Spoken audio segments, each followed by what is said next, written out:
اعوذ باللہ من الشیطان الرجیم بسم اللہ الرحمن الرحیم ربی یسر ولا تعسر وتمم بالخیر۔ آج میں جس موضوع پہ بات کروں گا وہ ہے علامات قیامت۔ اس میں نبی پاک علیہ الصلوۃ والسلام کی احادیث بیان کروں گا۔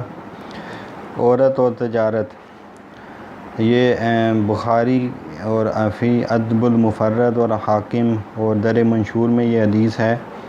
حضرت ابن مسعود رضی اللہ عنہ حضور اقدس صلی اللہ علیہ وسلم سے روایت کرتے ہیں کہ قیامت سے پہلے یہ علامتیں ظاہر ہوں گی۔ خاص لوگوں کو سلام کہنا، تجارت کا یہاں تک پھیل جانا کہ عورتیں مردوں کے ساتھ تجارت میں شریک اور مددگار ہوں گی، رشتہ داروں سے قطع تعلقی، قلم کا طوفان برپا ہونا، جھوٹی گواہی کا عام ہونا اور سچی گواہی کو چھپانا، بلند و بالا عمارتوں میں ڈینگیں مارنا۔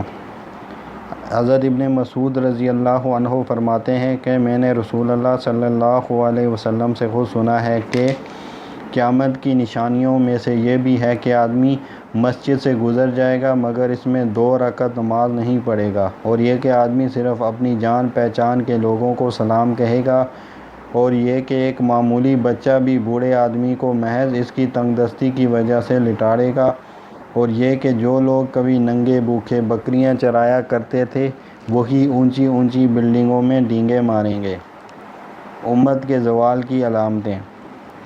حضرت معاذ بن انس رضی اللہ عنہ رسول اقدس صلی اللہ علیہ وسلم کا ارشاد نقل کرتے ہیں کہ یہ امت شریعت پر قائم رہے گی جب تک کہ ان میں 3 چیزیں ظاہر نہ ہوں، جب تک کہ ان سے علم اور علماء کو نہ اٹھا لیا جائے، اور ان میں ناجائز اولاد کی کثرت نہ ہو جائے، اور لعنت باز لوگ پیدا نہ ہو جائیں۔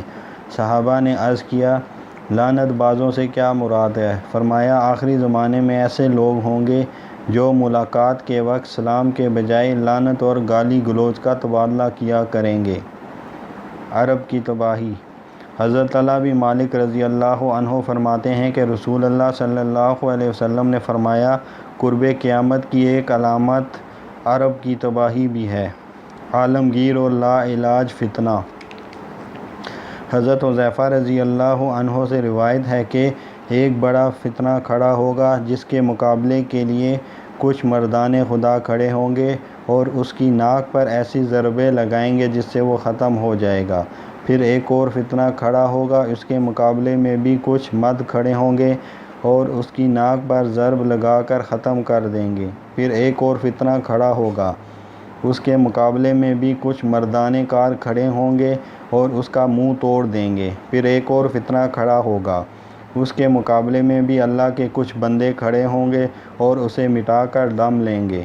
پھر 5واں فتنہ برپا ہوگا جو عالمگیر ہوگا، یہ تمام روئے زمین میں سرایت کر جائے گا جس طرح پانی زمین میں سرایت کر جاتا ہے۔ آخری زمانے کا سب سے بڑا فتنہ۔ حضرت عبداللہ بن مسعود رضی اللہ عنہ حضرت صلی اللہ علیہ وسلم کا ارشاد نقل کرتے ہیں کہ اس امت میں خاص نوعیت کے 4 فتنے ہوں گے۔ ان میں آخری اور سب سے بڑا فتنہ راگ و رنگ اور گانا بجانا ہوگا، حسن قرات کے مقابلوں کا فتنہ۔ حضرت حذیفہ رضی اللہ عنہ فرماتے ہیں کہ حضور اقدس صلی اللہ علیہ وسلم نے فرمایا، تم قرآن کو عرب کے لب و لہجے اور آواز میں پڑھا کرو، ابو الحویثوں کے نغموں کی طرح پڑھنے اور یہود و نصارہ کے طرز قرات سے بچو۔ میرے بعد کچھ لوگ آئیں گے جو قرآن کو موسیقی اور نوحہ کی طرح گا کر پڑھا کریں گے، قرآن ان کی زبان پر ہوگا، حلق سے بھی نیچے نہیں اترے گا۔ ان کے دل بھی فتنے میں مبتلا ہوں گے اور ان لوگوں کے دل بھی جن کو ان کی نغمہ آرائی پسند آئے گی۔ عذاب الہی کے اسباب۔ حضرت عمران بن حسین رضی اللہ عنہما فرماتے ہیں کہ نبی کریم صلی اللہ علیہ وسلم نے فرمایا، اس امت میں زمین میں ڈنسنے، شکلیں بگڑنے اور آسمان سے پتھر برسنے کا عذاب نازل ہوگا۔ کسی صحابی نے عرض کیا، یا رسول اللہ ایسا کب ہوگا؟ فرمایا، جب گانے اور ناچنے والی عورتیں اور گانے بجانے کا سامان ظاہر ہو جائے گا، وہ شرابیں اڑائی جائیں گی۔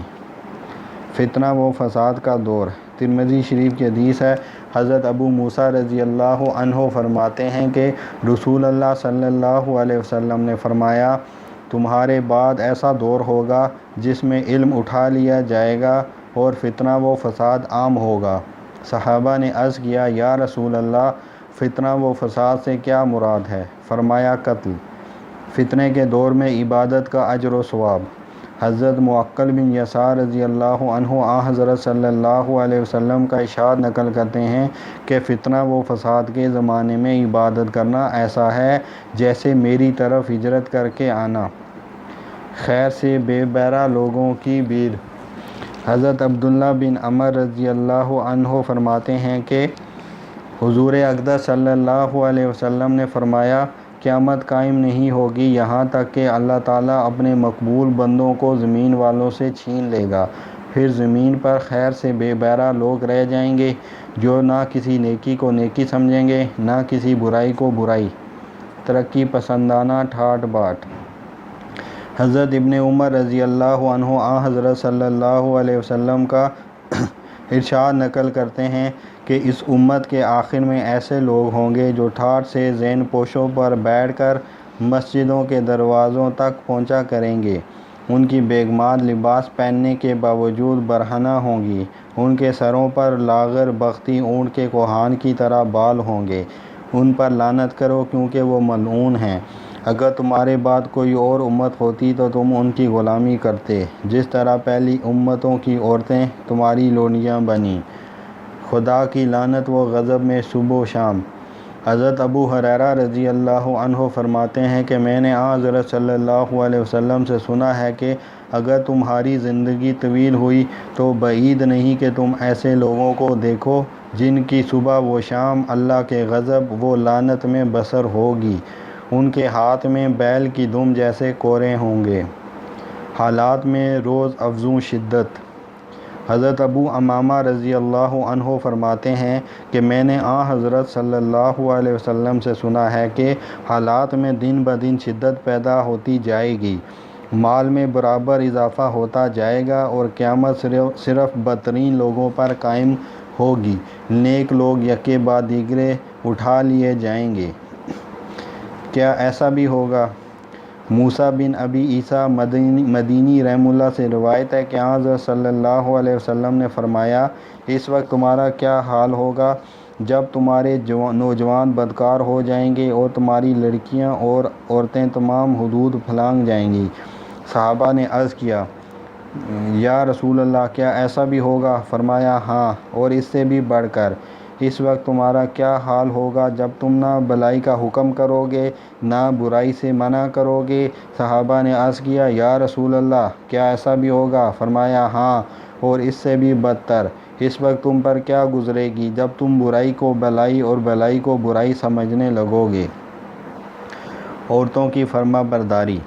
حضرت ابو ہریرہ رضی اللہ عنہ فرماتے ہیں کہ حضرت صلی اللہ علیہ وسلم نے ارشاد فرمایا، جب مال غنیمت کو دولت، امانت کو غنیمت اور زکوٰۃ کو تاوان سمجھا جائے، دنیا کمانے کے لیے علم حاصل کیا جائے، مرد اپنی بیوی کی فرما برداری کرے اور اپنی ماں کی نافرمانی، اپنے دوست کو قریب کرے اور باپ کو دور، اور مسجدوں میں آوازیں بلند ہونے لگیں، قبیلے کا بدکار ان کا سردار بن بیٹھے اور رذیل آدمی قوم کا قائد چودھری بن جائے، آدمی کی عزت محض اس کے ظلم سے بچنے کے لیے کی جائے، گانے والی عورتیں اور گانے بجانے کا سامان عام ہو جائے، شرابیں پی جانے لگیں اور پچھلے لوگ پہلوں کو لعن طعن سے یاد کریں۔ اس وقت سرخ آندھی، زلزلہ، زمین میں ڈھس جانے، شکلیں بگڑ جانے، آسمان سے پتھر برسنے اور طرح طرح کے لگاتار عذابوں کا انتظار کرو، جس طرح کسی بوسیدہ ہاڑ کا دھاگا ٹوٹ جانے سے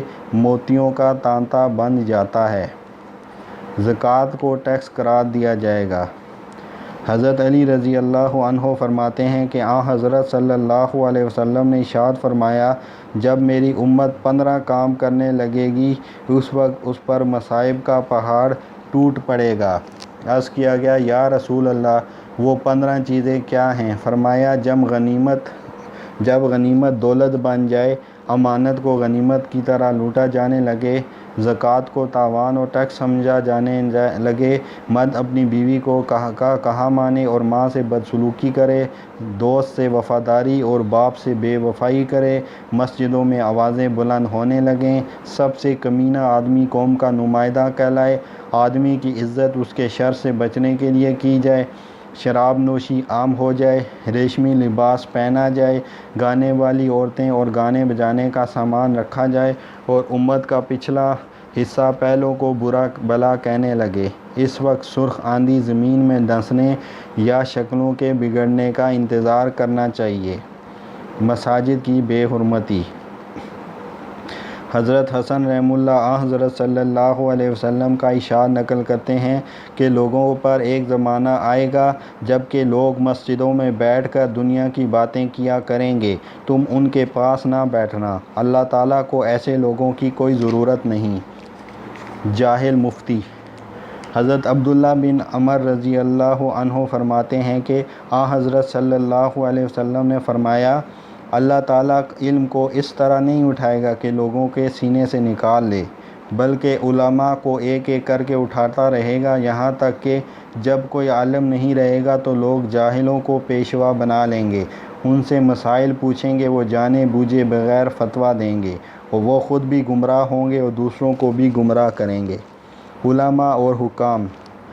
حضرت ابن عباس رضی اللہ عنہ فرماتے ہیں کہ رسول اکرم صلی اللہ علیہ وسلم نے فرمایا، میری امت میں ایک جماعت ہوگی جو دین کا قانون خوب حاصل کرے گی اور قرآن بھی پڑھے گی، پھر وہ کہیں گے آؤ ہم ان حاکموں کے پاس جا کر ان کی دنیا میں حصہ لگائیں اور اپنا دین ان سے الگ رکھیں، لیکن ایسا نہیں ہو سکتا، جیسا کہ کانٹے دار درخت سے سوائے کانٹوں کے اور کچھ حاصل نہیں ہو سکتا، اسی طرح ان حکام کے پاس جا کر بھی گناہوں کے سوا کچھ نہیں ملے گا، دین کی باتوں کو الٹ دیا جائے گا۔ حضرت عائشہ رضی اللہ عنہا فرماتی ہیں کہ میں نے حضرت صلی اللہ علیہ وسلم سے سنا ہے کہ دین کی سب سے پہلی چیز جو برتن کی طرح الٹی جائے گی وہ شراب ہے۔ عرض کیا گیا یا رسول اللہ یہ کیسے ہوگا، جبکہ اللہ تعالیٰ نے اس کی حرمت کو صاف صاف بیان فرما دیا ہے، فرمایا کوئی اور نام رکھ کر اسے حلال کر لیں گے۔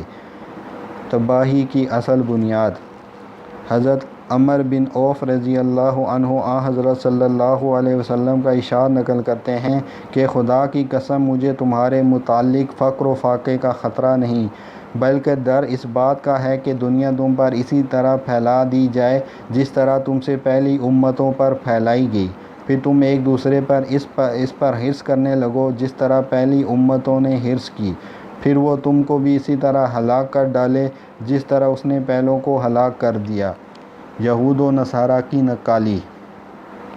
حضرت ابو سعید رضی اللہ عنہ سے روایت ہے کہ حضور اقدس صلی اللہ علیہ وسلم نے فرمایا، تم بھی ٹھیک پہلی امتوں کے نقش قدم پر چل کر رہو گے، حتیٰ کہ اگر وہ گو کے سراغ میں گھسے تو تم بھی اس میں گھس کر رہو گے۔ عرض کیا گیا یا رسول اللہ، پہلی امتوں سے مراد یہود و نصارہ ہیں؟ فرمایا اور کون؟ ایک روایت میں ہے کہ اگر ان میں سے کسی نے اپنی ماں سے اعلانیہ بدکاری کی ہوگی تو میری امت میں بھی اس کماش کے لوگ ہوں گے، معاذ اللہ، اللہ ہماری حفاظت فرمائے۔ اندھا دھند قتل۔ حضرت ابو ہریرہ رضی اللہ عنہ فرماتے ہیں کہ حضرت صلی اللہ علیہ وسلم نے ارشاد فرمایا، اس ذات کی قسم ہے جس کے قبضہ قدرت میں میری جان ہے، دنیا ختم نہیں ہوگی یہاں تک کہ لوگوں پر ایسا دور نہ آ جائے جس میں نہ قاتل کو یہ بحث ہوگی کہ اس نے کیوں قتل کیا، نہ مقتول کو یہ خبر ہوگی کہ وہ کس جرم میں قتل کیا گیا۔ عرض کیا گیا ایسا کیوں ہوگا؟ فرمایا فساد عام ہوگا، قاتل و مقتول دونوں جہنم میں جائیں گے۔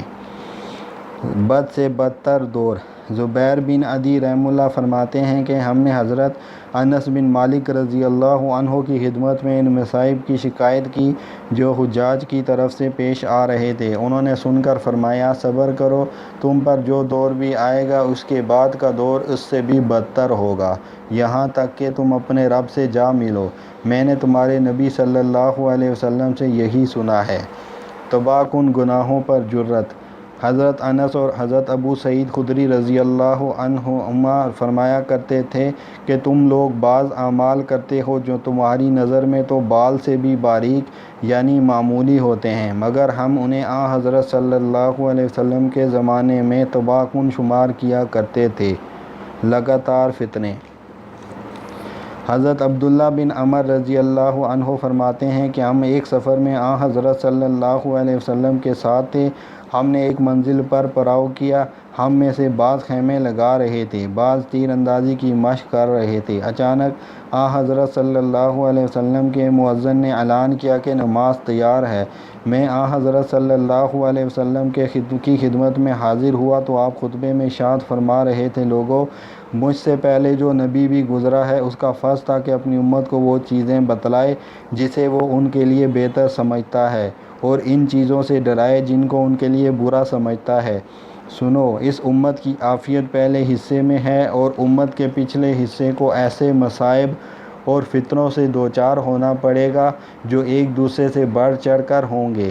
ایک فتنہ آئے گا، پس مومن یہ سمجھے گا کہ یہ مجھے ہلاک کر دے گا، پھر وہ جاتا رہے گا، اور دوسرا تیسرا فتنہ آتا رہے گا، اور مومن کو ہر فتنے سے یہی خطرہ ہوگا کہ وہ اسے تباہ و برباد کر دے گا۔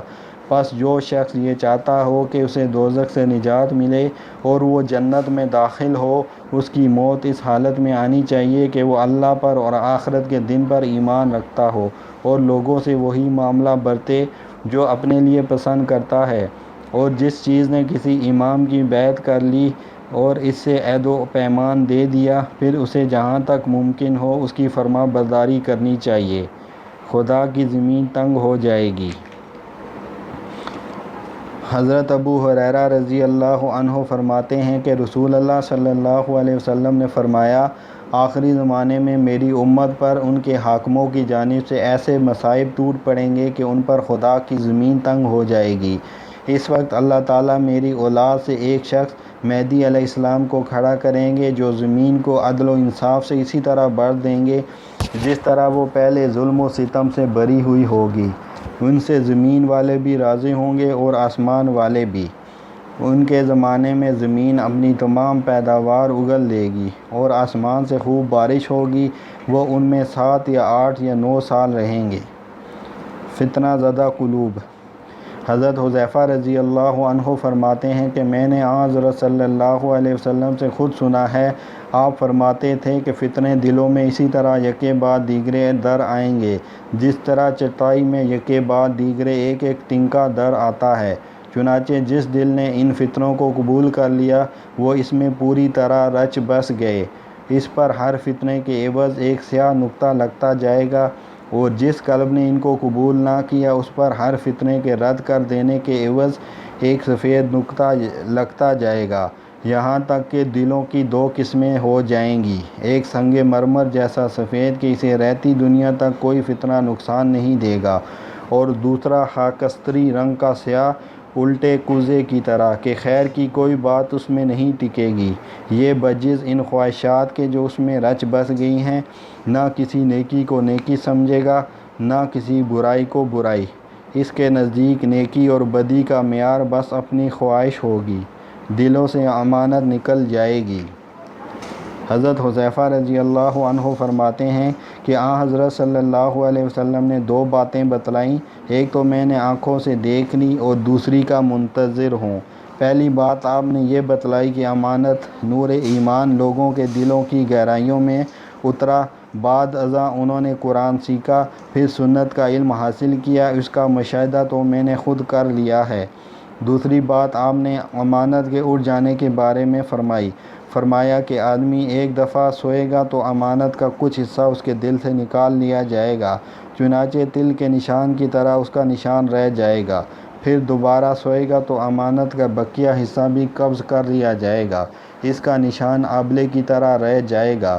جیسے تم اپنے پاؤں پر آگ کا انگارہ کھینچو تو آبلہ ابھرا ہوا نظر آئے گا مگر اس کے اندر کچھ نہیں ہوتا، اور دن بھر لوگ خرید و فروخت کریں گے لیکن ایک بھی آدمی مشکل سے ایسا نہیں مل سکے گا جو امانت ادا کرتا ہو۔ چنانچہ دیانت کا اس قدر قحط ہوگا کہ یہ کہا جائے گا کہ فلاں قبیلے میں ایک آدمی امانت دار ہے، اور بد مزاقی کا یہ حال ہوگا کہ ایک آدمی کے متعلق یہ کہا جائے گا، واہ واہ کتنا عقل مند آدمی ہے، کتنا زندہ دل ہے، کتنا بہادر ہے، وہ ایسا ہے ویسا ہے، حالانکہ اس بندہ خدا کے دل میں رائی کے دانے کے برابر بھی تو ایمان نہیں ہوگا۔ انسانی لباس میں شیطان۔ حضرت حذیفہ رضی اللہ عنہ فرماتے ہیں کہ لوگ حضرت صلی اللہ علیہ وسلم سے خیر کی باتیں پوچھا کرتے تھے، اور میں آپ سے شر کے بارے میں تحقیق کیا کرتا تھا کہ کہیں ایسا نہ ہو کہ وہ مجھے لا علمی کی وجہ سے پہنچ جائے۔ فرماتے ہیں میں نے ایک دفعہ عرض کیا، یا رسول اللہ، ہم جاہلیت اور شر میں پھنسے ہوئے تھے، حق تعالی شانہ نے آپ کی بدولت ہمارے پاس یہ خیر بیچ دی، یعنی اسلام، تو کیا اس خیر کے بعد بھی کوئی شر ہوگا؟ فرمایا ہاں۔ میں نے کہا اور اس شر کے بعد کوئی خیر ہوگی؟ فرمایا ہاں، مگر اس میں کدورت ہوگی۔ میں نے کہا کدورت کیا ہوگی؟ فرمایا کچھ لوگ ہوں گے جو میری سنت کے بجائے دوسری چیزوں کی تلقین کریں گے، ان میں نیک و بد کی آمیزش ہوگی۔ میں نے کہا اچھا، اس خیر کے بعد بھی کوئی شر ہوگا؟ فرمایا ہاں، جہنم کے دروازوں پر بلانے والے ہوں گے، جو ان کی دعوت پر لبیک کہے گا اسے جہنم میں جھونک دیں گے۔ میں نے کہا یا رسول اللہ، ذرا ان کا حال تو بیان فرمائیے۔ فرمایا وہ ہماری ہی قوم سے ہوں گے اور ہماری ہی زبان بولیں گے، یعنی اسلام کے مدعی ہوں گے اور اسلامی اصطلاحات کو مطلب براری کے لیے استعمال کریں گے۔ میں نے عرض کیا اگر یہ برا وقت مجھ پر آ جائے تو آپ مجھے کیا ہدایت فرماتے ہیں؟ فرمایا مسلمانوں کی جماعت اور ان کے امام سے چمٹے رہنا۔ میں نے کہا اگر اس وقت نہ مسلمانوں کی جماعت ہو نہ امام تو پھر؟ فرمایا پھر ان تمام فرقوں سے الگ رہو، خواہ تمہیں کسی درخت کی جڑ میں جگہ بنانا پڑے، حتیٰ کہ اسی حالت میں تمہاری موت آ جائے۔ ایک اور روایت میں ہے کہ میرے بعد کچھ مقتدی اور حکام ہوں گے جو نہ میری سیرت پر چلیں گے نہ میری سنت کو اپنائیں گے۔ ان میں کچھ ایسے لوگ کھڑے ہوں گے جن کے قلوب انسانی جسم میں شیاطین کے قلوب ہوں گے۔ حضرت حذیفہ فرماتے ہیں میں نے عرض کیا یا رسول اللہ، اگر یہ برا وقت مجھ پر آ جائے تو مجھے کیا کرنا چاہیے؟ فرمایا جائز امور میں امیر کی سمع و طاعت بجا لانا، خواہ وہ تیری کمر پر کوڑے مارے اور تیرا مال لوٹ لے تب بھی سمع و طاعت بجا لانا۔ بد عملی کے نتائج۔ حضرت زیاد بن لبید رضی اللہ عنہ فرماتے ہیں کہ حضرت صلی اللہ علیہ وسلم نے کسی ہولناک چیز کا تذکرہ فرمایا اور فرمایا کہ یہ اس وقت ہوگا جب علم جاتا رہے گا۔ میں نے عرض کیا یا رسول اللہ، اور علم کیسے جاتا رہے گا جبکہ ہم خود قرآن پڑھتے ہیں اور اپنے بچوں کو پڑھاتے ہیں، ہماری اولاد اپنی اولاد کو پڑھائے گی اور تا قیامت یہ سلسلہ جاری رہے گا۔ فرمایا زیاد تیری ماں تجھے گم پائے، یعنی تو مر جائے، میں تو تجھے مدینے کے فقیہ تر لوگوں میں سے سمجھتا تھا، مگر تعجب ہے کہ تم تو اتنی سی بات کو بھی نہیں سمجھ پائے، آخر تمہیں علم کے اٹھ جانے پر تعجب کیوں ہونے لگا؟ کیا یہ یہود و نصارہ تورات و انجیل نہیں پڑھتے لیکن ان کی کسی بات پر بھی تو عمل نہیں کرتے؟ اسی بد عملی کے نتیجے میں یہ امت بھی وحی کی برکات کھو بیٹھے گی، پس بے معنی قیل و قال رہ جائے گی۔ اختلاف کی نحوست۔ امام بیہقی نے بروایت ابن اسحاق نقل کیا ہے کہ حضرت ابو بکر صدیق رضی اللہ عنہ نے ثقیفہ بنی سعدہ کے دن یہ بھی فرمایا تھا کہ یہ بات تو کسی طرح درست نہیں کہ مسلمانوں کے دو امیر ہوں، کیونکہ جب کبھی ایسا ہوگا ان کے احکام و معاملات میں اختلاف رونما ہو جائے گا، ان کی جماعت تفرقے کا شکار ہو جائے گی اور ان کے درمیان جھگڑے پیدا ہو جائیں گے۔ اس وقت سنت ترک کر دی جائے گی، بدعت ظاہر ہوگی اور عظیم فتنہ برپا ہوگا، اور اس حالت میں کسی کے لیے بھی خیر و صلاح نہیں ہوگی۔ وما علینا الا